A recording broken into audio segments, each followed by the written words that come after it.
Hey guys, and welcome to my channel. My name is Sofia. I am the coach at Coach Sofia Fitness and also the trainer inside Back Pain Bootcamp. And today I have for you a video to talk all about weight loss when you are having back pain. I get a lot of people, specifically women, asking me, is it possible to lose weight when I am having back pain? And I also get asked about getting in shape and actually getting fit and toning up. And I wanted to talk about two different things here. There's weight loss, and then there's actually getting in shape and getting fit. So weight loss is more about just the number on the scale going down. It really doesn't matter how you're losing that weight, as long as you're losing the weight. Weight loss does not mean healthy. I just want to say that. So you can be very skinny and you can be very unhealthy at the same time. So just because you look thin and you look skinny doesn't mean that you are healthy. And the way you usually accomplish weight loss is just by reducing your calories, eating less food, maybe doing more cardiovascular exercises or a combination of the two. And you're gonna start seeing the weight going down. Usually it's not long lasting, it's not sustainable, because the body gets into starvation mode, and then you hit a plateau, and then you start maybe reducing your calories even more, and that's where the unhealthy part kicks in. And I know that that's not usually what women mean when they say I want to lose weight. Normally, when you think about I want to lose weight, it's you want to look toned and in shape and lose the fat. So for you to get in shape and have that look, you need to be changing your body composition. So it's not just enough to reduce your calories and then do a lot of cardio. That will not change the way your body looks. You're just gonna shrink. In order for you to change the way you look, you need to change the body composition. So lower the fat percentage and then increase the muscle tone. So the way you do that is through strength training, weightlifting, body weight strength training also works, and switching to a cleaner, healthier, whole food based diet. So I wanted to just talk a little bit about my personal experience, because I think that I can definitely add some insights.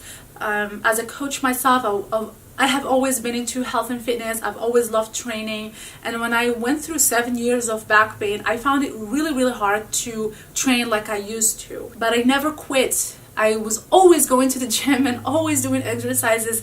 Even when I had terrible pain, I will be doing something else. For example, I will be training my arms for weeks and maybe doing just one very low impact leg day. But I had to keep moving, because I knew that the moment I stopped moving, I was even gonna get worse. And one thing I also noticed was whenever I would train, I would feel way better the next day, because I will be focusing on strengthening my glutes, my core, moving my body, moving my joints, increasing blood flow. So there's all these amazing benefits that comes from exercise.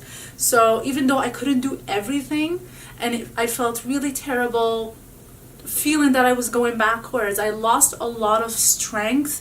I couldn't deadlift anymore. I couldn't squat anymore. I couldn't even do body weight squats on certain days, because the piriformis pain was very intense. And so I haven't squatted and deadlifted for 1 year. And up until recently, actually, that I had been able to deadlift and squat the amount of weight that I used to before the back pain started. So I lost a lot of strength, but that wasn't discouraging, because I loved training. I loved working out, and I wanted to do just whatever I could do at that time with what I had.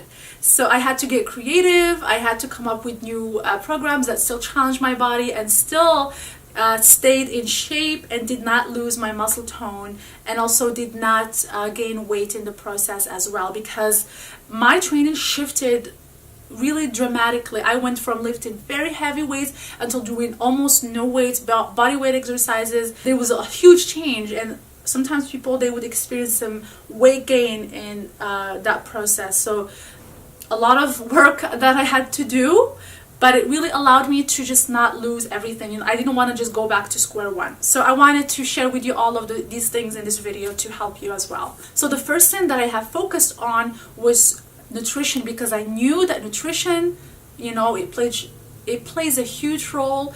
If you let this part, if you neglect this part, it's tough to get back on track. I had to keep my nutrition very clean. I had to actually go through some short-term diets, but they weren't for weight loss purposes. They were for to beat inflammation. I've shared a lot of that on my blog, but I did the GAPS diet to heal inflammation. I did the APES diet as well. They were amazing detox diets, very short-term again, not for weight loss, just for health purposes.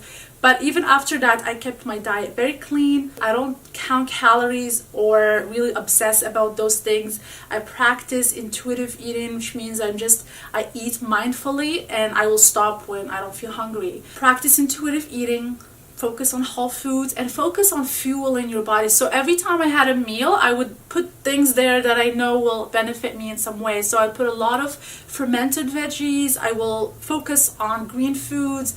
I'll focus on organic meats, healthy fats, so that I know that whatever I'm putting into my body is gonna help me grow and heal.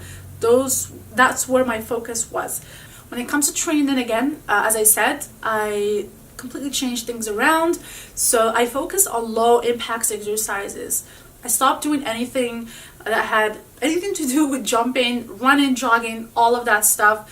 My body was not responding well to it. And even though I was feeling a little bit better, and then I will do one exercise that had like jumping jacks or mountain climbers, and then the next day I didn't feel well. I would have some pain in my hips, and I knew that maybe I pushed it a little further. But when I do just low impact exercises, then I wouldn't feel the pain the next day. So I focus on low impact exercises. I increase the intensity. So I made the exercise a little tough, like a little harder, but I kept it low impact. For example, I would do these walking lunges, and then instead of going all the way up, I will stay actually low so that there's more challenge on my legs as I'm doing the walking lunges. So I had to get creative and make the exercise harder, but not to the point that it will actually hurt me or get me backwards. The other change that I made was I was focusing on slow movements. So whenever I would do movements with weights, instead of doing the exercise very quickly, I will do slow movements. I will go really slow because that increased the time under tension for the muscles. And even though the weights were very light, but the exercise felt harder actually. So you could do it with heavy weights faster, or you could do it with lower weights slower. So I really slowed down the repetitions, and it still challenged my body, and I was actually feeling sore the next day, even though the weights were way lighter than what I normally used to use. And one important thing also that I wanted to mention before the video, but I'm just gonna say it now, was I focused a lot on rehab exercises before my workout. So I will get to the gym, I will get the foam roller, get in a corner, and then do a little bit of mobility. Not too long, just a little bit to get my muscles warmed up. I will feel where I am feeling tense, maybe tight, and those areas where I'm feeling a little tight, I will do a gentle stretching, not a static stretching that lasts minutes, just very gentle dynamic stretches. And I will do rehab exercises, activation exercises to make sure that the muscles are ready to move. And then while I'm doing those, I'm seeing how the muscles are feeling. So if I'm doing the rehab exercises and I'm feeling that my glutes, for example, are kind of starting to spasm, I will take it slow that day on the glutes. So that 10-15 minutes allows me to kind of connect back and see what areas I shouldn't be pushing today. That played a huge role in injury prevention, so I wasn't hurting myself further or causing more damage or more weaknesses in other areas. And as I said before, I eliminated anything that placed a huge load on my spine. So I stopped doing back squats. I switched to other variations of the squat, like the goblet squat. So I still think that the squat is a fantastic exercise and we have to squat every day, but I had to come up with other variations to not load up my spine because I was experiencing a lot of pain. There was no way I was going to do a back squat exercise without hurting something else. So I wanted to, feel safe at the gym, do what I can while I'm building and challenging my body.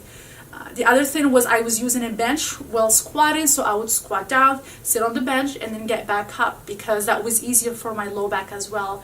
Because when you're squatting down and you feel the tension in your low back, and sometimes the low back will kick in if your core is not strong enough. So if you're having weakness, it may cause some attention later on. So I would use the bench, you know, and I shared some of those exercises inside the back pain boot camp when I use the chair for the squats, because I know that's a safer variation. It really helps you to get back into squatting safely. I've also used many tools to make my training fun and keep doing things without feeling like I can't do much. So I wanted to share with you some of the tools that I have used. I've always used the sliders for my cardio. I really hate doing machine training, and sometimes I do it if I have extra time. It's just the most boring thing. And 5 minutes feels like forever. So I've always had no patience for cardio. I will do it like once every 6 months if I have nothing to do. This will allow you to keep doing your cardio exercises, but just with different variations. And these actually make the exercises way more challenging. So you're burning more calories, you're challenging your core because of the sliders. You are just working your whole body, and it makes the exercise easier, safer for the joints, but you still get an amazing workout. I also use resistance bands here. These are things that I use to help for the warm-up injury prevention routine that I do for my shoulders and upper back.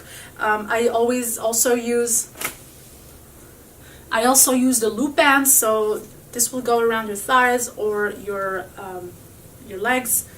This is this has a stronger resistance as well. This is an amazing band, actually. I will link the company name below. I'm not an affiliate for the company, but I have been using it lately, and I really love the quality, and I love the resistance as well. And of course, I will add some other resistant bands for the upper body. I don't use this that much because I just love using weights, and it was mostly my legs where I had to really come up with new exercises and new variations. And just one more thing, guys, you can do so many other things to get you moving, things that involve water, and those exercises build your body. They build your strength. They're very safe for the back as well. So you can walk every day, and you can turn it into a high intensity interval walk. So you can walk very fast and then slow and then fast again. So there are many ways that you can get creative to really transform your body without having to starve yourself and diet and maybe think that just because you have back pain that you can't do much. I know that some days it feels like you can't do much, and I have experienced those days too, where you would have to stay in bed for a few days, and that's okay. You have to really rest 100% during that time. Don't feel bad about it. That mindset is really not empowering in any way. So do rest when it's needed, and once you feel like you can get back to it, get creative, maybe use some of the ideas that I gave you in this video, and really just go about it one day at a time. Don't compare yourself to others. This is your journey. This is your personal healing journey. I had to really take long rests many times. Like I would get forward a little bit, and then I'll have another flare up, and then I had to stop going to the gym, and then once I did get back, I feel weak again and I have to start over. But that's fine. I'm not competing against anybody. It's not like I have a fitness competition to do. This is really my journey, and I go about it one day at a time. And if there's a setback, then that's okay. I'm gonna take the time and then get back to it, because I love the process of working out. It's not a mean to an end for me. It's just a process that I do every day. So even though I will go backwards, but again, I will build my strength back. So look at it as a journey, as a process, and really enjoy it. Enjoy your workouts, enjoy your routines.